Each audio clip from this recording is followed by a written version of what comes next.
सलाम आदाब मेरे दोस्तों। आज बात बिहार की। बिहार की मिट्टी में जब भी कोई सियासी हवाएं अपना रुख बदलती है तो उसकी धमक दिल्ली तक सुनाई पड़ती है। और आज फिर बिहार बदल रहा है। वो बिहार जो बीते 2 दशकों से कह रहा था कि बिहार में बहार है, काहे कि यहाँ नीतीश कुमार है। जो नीतीश कुमार आगे बढ़ रहा है क्योंकि नीतीश बाबूजी को पता है वो अब अचानक से राज्यसभा जा रहे हैं। नीतीश कुमार राज्यसभा जाएंगे। Bihar chief minister Nitish Kumar vote to the Rajya Sabha. लेकिन सवाल यह है कि बिहार की राजनीति के चाणक्य कहे जाने वाले नीतीश कुमार क्या गिरती सेहत को देखकर हार मान ली है या राज्यसभा जाने के पीछे बीजेपी का दबाव है? क्या बीजेपी अब अपने 26 साल पुराने उसी कसक को मिटाने जा रही है जहां उसने नीतीश बाबू को आगे करके कम सीट होने के बाद भी मुख्यमंत्री बना दिया था और तब से अब तक वह छोटा भाई बनकर रहा? या फिर नीतीश कुमार के बेटे निशांत कुमार जी की सॉफ्ट लॉन्चिंग के लिए यही से होगी और सीधे उन्हें डिप्टी सीएम बना दिया जाएगा? क्योंकि चुनाव जीतने के बाद नीतीश बाबू के बेटे का सॉफ्ट पीआर तो सोशल मीडिया पर करवाया गया था। कुल मिलाकर कहे तो बिहार आज एक नए युग की दहलीज पर खड़ा है और कई सारे सवाल तैर रहे हैं। सवाल यह है कि क्या बिहार को 4 दशकों के बाद कोई स्वर्ण मुख्यमंत्री मिलेगा? क्या सम्राट चौधरी, जिन्हें कभी अमित शाह ने कहा था बहुत बड़े नेता बनोगे, इनको हम बनाएंगे, मुख्यमंत्री की कुर्सी पर जाकर बैठेंगे? या फिर बीजेपी हरियाणा की तरह किसी अनजान चेहरे को लाकर सबको चौंकाएंगी, जैसे भजन लाल या मोहन यादव ने चौंकाया था? क्या जेडीयू का विलय बीजेपी में होगी या निशांत कुमार के जरिए पार्टी को बचाए रखने की एक नई कोशिश है और यह नई जेडीयू की शुरुआत होने जा रही है? इन तमाम सवालों के जवाब आज सभी के मन में है। आज बिहार के इन सवालों के जवाब तलाशने के लिए हमें बिहार की सत्ता के बंद कमरों की कहानी को समझना पड़ेगा और इसलिए आज थोड़ा सब्र रखिएगा। अगले 10-12 मिनट में आपको थोड़ा थोड़ा करके समझाने का कोशिश करूंगा। बिहार का पूरा गणित को समझना जरूरी है। हम आपको सरल शब्दों में समझा देंगे। सबसे पहले बात करते हैं बीजेपी के 26 साल पुराने घाव को लेकर, जिसे शायद अमित शाह जी ठीक करना चाहते हैं। तो देखिए, बिहार में बीजेपी के भीतर एक बहुत पुरानी ट्विस्ट है। साल 2000 के उन 7 दिनों की ट्विस्ट पर बीजेपी के पास संख्या बल था, लेकिन इसके बावजूद बीजेपी ने नीतीश कुमार को अपने पीठ पर बैठा रखा था। उस वक्त के दिग्गज नेता बिहार के वाजपेयी और लाल कृष्ण आडवाणी जी गठबंधन धर्म निभाने के लिए नीतीश कुमार को नेता माना, लेकिन उसका खामियाजा बीजेपी बिहार में पिछले 2 पीढ़ियों तक भुगत रहा है। बीजेपी बिहार में सिर्फ एक कैडर पार्टी बनकर रह गई है, जबकि नीतीश कुमार चेहरा बनकर रहे। और अब 26 सालों के बाद वापस उसी दहलीज पर बीजेपी खड़ी है जहां शायद वह अटल बिहारी वाजपेयी जी और आडवाणी वाली गलती दोहराना ना चाहे। सूत्रों के हवाले से माने तो अमित शाह जी ने साफ कर दिया कि इस बार समझौता बीजेपी की शर्त पर होगा। कहा जा रहा है कि फॉर्मूला निकाला गया है जहां पर सीएम बीजेपी का होगा और 2 डिप्टी सीएम जो है वो जेडीयू के होंगे। क्या फॉर्मूला और है कि जो चल रहा था वही चलेगा, यानी सीएम जो है वो जेडीयू का ही होगा और 2 डिप्टी सीएम बीजेपी का? मेरे दोस्तों, लेकिन इस हालत में क्या नीतीश कुमार के बेटे की लॉन्चिंग हो पाएगी? नहीं, और अगर तो लॉन्चिंग करना मुश्किल हो जाएगा। इससे अच्छा मौका नीतीश कुमार जी को मिल नहीं सकता है और यह बीजेपी और जेडीयू दोनों के हित में होगा, क्योंकि दोनों पार्टियां जानती है किस में उसका मुनाफा है। मसलन बीजेपी जानती है कि अगर इस बार मुख्यमंत्री नहीं बना तो राम जाने वो कौन सा दौर होगा जब बिहार में बीजेपी का मुख्यमंत्री होगा और बिहार में बीजेपी कार्यकर्ता इससे टूट सकता है। इसलिए बीजेपी इस बार वेट एंड वॉच वाली गलती नहीं करेगी। वो फ्रंट फुट पर खेल रही है। भले ही तेजस्वी यादव कह रहे हैं कि अभी भी गुंजाइश है, हम 25 सीट लेकर बैठे हैं, अगर जेडीयू और कांग्रेस सब साथ मिलकर आ जाए तो खेला हो सकता है, लेकिन उसकी संभावना बड़ी कम लगती है, क्योंकि अमित शाह पहले से ही बिहार में डटे हुए हैं और इस बार में अपना स्वतंत्र अस्तित्व स्थापित करना चाहते हैं। अब अगर मान लेते हैं कि बीजेपी का मुख्यमंत्री बनेगा तो सवाल है कौन बनेगा। तो देखिए साहब, बिहार में पहला नाम जो चल रहा है वो चल रहा है सम्राट चौधरी का। सवाल उठ रहा है कि लवकुश की चाबी बीजेपी को सत्ता दिलाएगी। बिहार की राजनीति में लवकुश यानी कोयरी कुर्मी समीकरण वैसा ही है जैसा महाराष्ट्र में मराठा या फिर हरियाणा में जाट।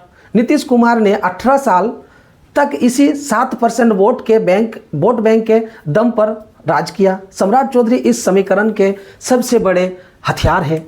सम्राट चौधरी के पास 3 बड़े बातें हैं। जातीय गणित के हिसाब से कोरी समाज की आबादी कुर्मी समाज से ज़्यादा है, जिससे सम्राट चौधरी को आगे कर बीजेपी नीतीश के पूरे बेस को अपनी तरफ शिफ्ट कर सकती है। मज़ेदार वाली बात तो यह है दोस्तों, उनकी आक्रामक छवि उन्हें अलग बनाती है, क्योंकि सम्राट चौधरी वो इकलौते नेता हैं जो लालू परिवार की आंख में आंख डालकर बात कर सकते हैं और बीजेपी के कोर वोटर को आज ऐसा एक ही जुझारू और नया चेहरा आए हैं। अगले 20 से 30 साल तक पॉलिटिक्स कर सकते हैं। इसके साथ ही उनके पास प्रशासनिक पकड़ भी है, क्योंकि पंचायती राज से लेकर स्वास्थ्य विभाग तक संभाल चुके हैं। लेकिन सम्राट चौधरी के लिए चुनौती बाहर से ज़्यादा अपने घर में है, क्योंकि बीजेपी का पुराना ब्राह्मण बनिया कोर वोटर अब तक उन्हें बाहरी मानता है। क्या बीजेपी का कैडर उन्हें खुले दिल से स्वीकारेगा? यह सवाल इसलिए भी अहम हो जाता है क्योंकि बिहार में बीजेपी का कई दिग्गज नेता को इस दौर में पीछे नहीं देखना चाहते। हालांकि इस बात पर गौर करने के लिए बीजेपी में हुई वही जो अमित शाह चाह रहे हैं। बीजेपी के अध्यक्ष बिहार में हैं, वो इस पर फैसला लेंगे। सूत्र के हवाले से मिली जानकारी के अनुसार वहाँ पर कोई सवाल उठा सकता है। हालांकि कुछ नाम और भी हैं। एक नाम विजय सिन्हा साहब का है, उसका भी नाम बड़े जोर से चल रहा है। स्वर्ण कार्ड क्या है? क्या बिहार के राजनीति में अब स्वर्ण चेहरा जो है उसे मौका मिलेगा? देखिए, बिहार की राजनीति में पिछले 35 सालों से एक अघोषित नियम रहा है, मुख्यमंत्री पिछड़ा होगा, लेकिन विजय सिन्हा इस नियम को चुनौती दे सकता है। आरएसएस के बेहद करीबी प्रधानमंत्री श्री नरेंद्र मोदी जी के भरोसेमंद और मूल भाजपाई है। अगर बीजेपी स्वर्णों का संदेश देना चाहती है, अब तक उनका गौरव वापस आएगा, तो विजय सिन्हा सबके फिट बैठते हैं, सबसे फिट बैठते हैं। सवाल यहाँ है, क्या विजय सिन्हा बिहार के योगी बन पाएंगे? उनकी सबसे बड़ी कमजोरी उनकी जाति का कम जनसंख्या प्रतिशत है, और यही सवाल है कि क्या 3 से 5% वाले आबादी वाले को 36% आबादी को संभाल पाएगा? यहाँ बीजेपी का भी सोचना होगा कि क्या स्वर्ण चेहरा बनाने का आरजेडी मॉडल बनाम कमंडल का राजनीति दोबारा शुरू करने का मौका तो नहीं मिल जाएगा? और क्या उनको बैकफायर तो नहीं कर जाएगा? खैर, बीजेपी के अलावा निशांत कुमार की सॉफ्ट लॉन्चिंग की भी चर्चा चल रही है। अब इसे आप विरासत का नाम दे, का परिवारवाद का नाम दे। जेडीयू के भीतर पिछले 1 साल से बहुत ही खामोशी है, लेकिन सोची समझी पीआर एक्सरसाइज चल रही है। अगर अपने सोशल मीडिया पर ध्यान दिया होगा तो नीतीश कुमार जब चुनाव जीते थे तो नीतीश के बेटे निशांत कुमार की सादगी, बहुत सारे रील्स, बहुत सारे एक्स पर फोटो वीडियो डाले गए थे। अगर आपको लग रहा है कि इत्तेफाकन थे तो आप बहुत मासूम हैं, क्योंकि पॉलिटिक्स में कुछ भी इत्तेफाकन नहीं होता है। उसके पीछे एक पीआर एक्सरसाइज थी जो धीरे धीरे आपके दिमाग में डालने की, और बहुत सारे इन्फ्लुएंसर को मतलब पैसे दिए गए थे, क्योंकि निशांत कुमार वो शख्स है जो कैमरों से बचते थे, लेकिन बीते 1 साल में उन्हें सार्वजनिक कार्यक्रमों में दिखाया गया। यह भी खबर आई है कि जेडीयू के अंदर कुछ टफ लीडरशिप के नेता हैं जो उनको तैयार कर रहे हैं, तैयार सियासी बयानबाजी के लिए तैयार, पॉलिटिक्स रिएक्शन के लिए तैयार, पॉलिटिकल मैसेजिंग के लिए। अब नीतीश कुमार के लिए यह जरूरी है, जेडीयू के लिए यह जरूरी है, मजबूरी दोनों है, क्योंकि नीतीश कुमार के बाद जेडीयू अगर ताश के पत्तों की तरह ना बिखरे तो उनके लिए निशांत मजबूरी भी है और ज़रूरी भी है, क्योंकि कोई भी और नेता पार्टी को एकजुट नहीं रख सकता है। निशांत कुमार एक न्यूट्रल चेहरा है और चर्चा यह है कि नीतीश कुमार की जो लंबी क्रेडिबिलिटी रही है उसका फ़ायदा निशांत कुमार को दिया जाए, जो चर्चा चल रही है। यही है कि बीजेपी और नीतीश कुमार के बीच सीक्रेट डील हुई, जिसके तहत बीजेपी का सीएम और निशांत डिप्टी सीएम बनेंगे। इससे नीतीश की विरासत ही बची रहेगी और बीजेपी का सत्ता को चाबी भी उसके पास रह जाए। कुमार की छवि कंपटीशन दे सकते हैं। यह कदम जेडीयू के उन नेताओं के लिए भी राहत भरा हो सकता है जो किसी दूसरे सीनियर नेता के नीचे काम करने के वजह नीतीश के वारिस को स्वीकार करना पसंद करेंगे। अब सवाल यह है कि अगर निशांत कुमार के डिप्टी सीएम वाला फार्मूला ना हुआ और जेडीयू को अपना ही सीएम बनाना रहा तो फिर कौन हो सकता है? तो देखिए कई और चेहरा और नाम सामने आएंगे। हनुमान की अगर बात की जाए, विजय सिन्हा के मामले में अगर अनुभव और भरोसे की बात आए तो नीतीश के सबसे बड़े संकट मोचन है, नंबर 2 की भूमिका में है। यदि बीजेपी किसी स्वर्ण चेहरे पर जेडीयू के कोटे से राजी होती है तो विजय चौधरी का मजबूत आधार यहाँ पर है, उनकी स्वीकारिता जो है कि देखने को मिलेगी। दूसरी तरफ अशोक चौधरी जो नीतीश के मनस पुत्र माने जाते हैं, दलित समाज से आते हैं। बिहार में दलितों की आबादी 16% है। बीजेपी और जेडीयू अगर किसी दलित चेहरे पर दाव लगाकर आरजेडी के पैरों के नीचे जमीन खिसकना चाहे तो अशोक चौधरी का नाम भी धूमिल साबित हो सकता है। यह केवल सामाजिक न्याय की राजनीति का नया मोड़ होगा, बल्कि विपक्ष के पास इसका कोई काट नहीं होगा। हालांकि इन सब के बीच में सरप्राइज और फैक्टर भी हो सकता है। बीजेपी और जेडीयू की तरफ से क्या कोई सरप्राइज फैक्टर आएगा?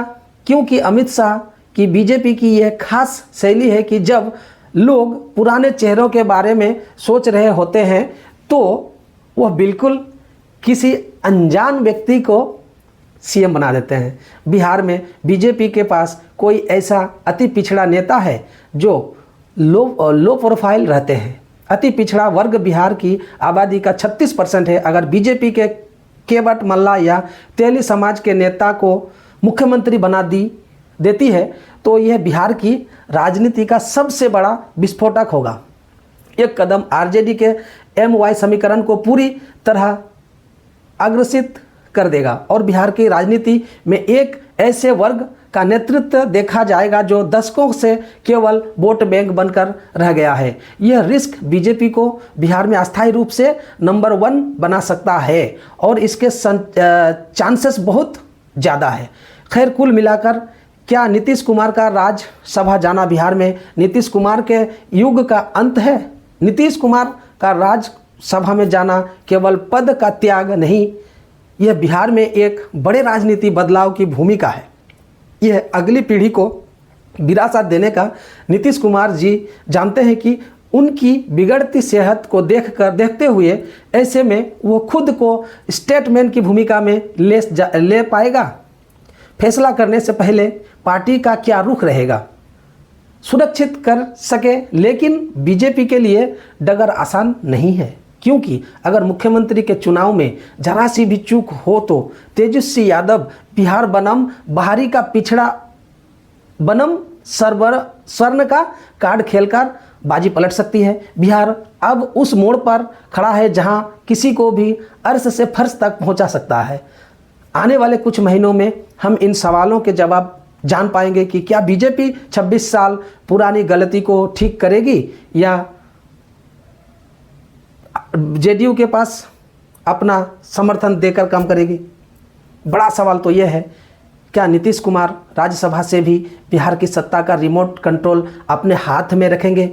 देखिए, बिहार है बाबू, यहाँ पर कुछ भी यूं ही नहीं होता, और होता है तो उसके पीछे बहुत कुछ होता। और नीतीश जी के बारे में तो वैसे भी कहते हैं कि उनके दाएं हाथ को नहीं पता बाएं हाथ में क्या है। लालू कहते थे उनके पेट में 2 टूक दांत है। वो तो बिहार की सियासत और क्लाइमेक्स अभी बाकी है। धन्यवाद दोस्तों।